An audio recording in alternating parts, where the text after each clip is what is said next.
Bank खाते की रकम लॉक करने की सुविधा जल्द। विभिन्न तरह के भुगतान में इसका इस्तेमाल कर सकेंगे बैंक ग्राहक यूपीआई के जरिए ब्लॉक कर सकेंगे पेमेंट ब्लॉक रकम का पेमेंट अन्य मद में नहीं होगा। मुंबई भाषा लोगों को जल्दी ही होटल बुकिंग पूंजी बाजार में शेयरों की खरीद बिक्री जैसे विभिन्न लेन देन के लिए यूपीआई यूनिफाइड पेमेंट इंटरफेस के जरिए राशि अपने खाते में ब्लॉक करने और भुगतान करने की सुविधा मिलेगी। भारतीय रिजर्व बैंक ने बुधवार को यूपीआई में एक बार की राशि ब्लॉक करने और उसे अलग अलग कार्यों के लिए काटे जाने single block and multiple debit की सुविधा देने की घोषणा की। ग्राहक जब भी आवश्यक हो पैसा काटे जाने के लिए अपने बैंक खातों में धनराशि निर्धारित कर संबंधित इकाई के लिए भुगतान को तय कर सकते हैं। केंद्रीय बैंक के अनुसार इस व्यवस्था से ई कॉमर्स और प्रतिभूतियों में निवेश के लिए भुगतान आसान होगा।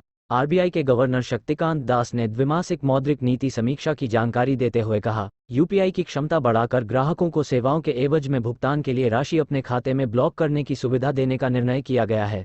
इससे ई कॉमर्स और प्रतिभूतियों में निवेश को लेकर भुगतान सुगम होगा। इस व्यवस्था के तहत ग्राहकों को सेवाओं के एवज में भुगतान के लिए राशि अपने खाते में ब्लॉक करने की सुविधा मिलेगी और जब भी आवश्यकता हो संबंधित राशि खाते से काटी जा सकती है। इस सुविधा का उपयोग होटल बुकिंग पूंजी बाजार में प्रतिभूतियों के साथ साथ सरकारी प्रतिभूतियों की खरीद में किया जा सकता है। इस सुविधा के तहत किया जा सकेगा सिंगल एवं मल्टीपल ब्लॉक होटल बुकिंग बिलों के भुगतान और निवेश में किए जाने वाला मंथली पेमेंट होगा आसान। ब्लॉक की गई धनराशि सिर्फ निर्देशित मद में ही भुगतान कर सकेगा। आपका बैंक प्रतिभूति खरीदने के लिए केंद्रीय बैंक की खुदरा प्रत्यक्ष योजना के जरिए इसका उपयोग किया जा सकता है। बयान के अनुसार इससे लेन देन में भरोसा बढ़ेगा क्योंकि कारोबारियों को समय पर भुगतान का भरोसा मिलेगा। वहीं वस्तु या सेवाएं मिलने तक राशि ग्राहक के खाते में पड़ी होगी। यूपीआई के जरिए फिलहाल निर्धारित समय पर होने वाले लेन देन और single block and single debit की सुविधा है। मासिक आधार पर 70 लाख से अधिक स्वतः भुगतान सुविधा का प्रबंधन यूपीआई के जरिए हो रहा है। वहीं आधे से अधिक आरंभिक सार्वजनिक निर्गम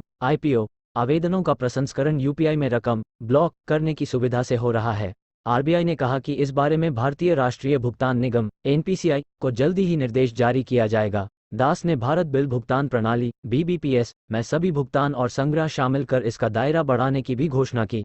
अभी बीबीपीएस के पास अलग अलग समय पर होने वाले भुगतान या व्यक्तियों को मिलने वाली राशि के भुगतान की सुविधा नहीं है, भले ही उसका भुगतान निश्चित समय पर करने की जरूरत क्यों न हो। दास ने कहा कि इसके परिणामस्वरूप पेशेवर सेवा शुल्क भुगतान, शिक्षा शुल्क, कर भुगतान, किराया संग्रह इसके दायरे में नहीं है।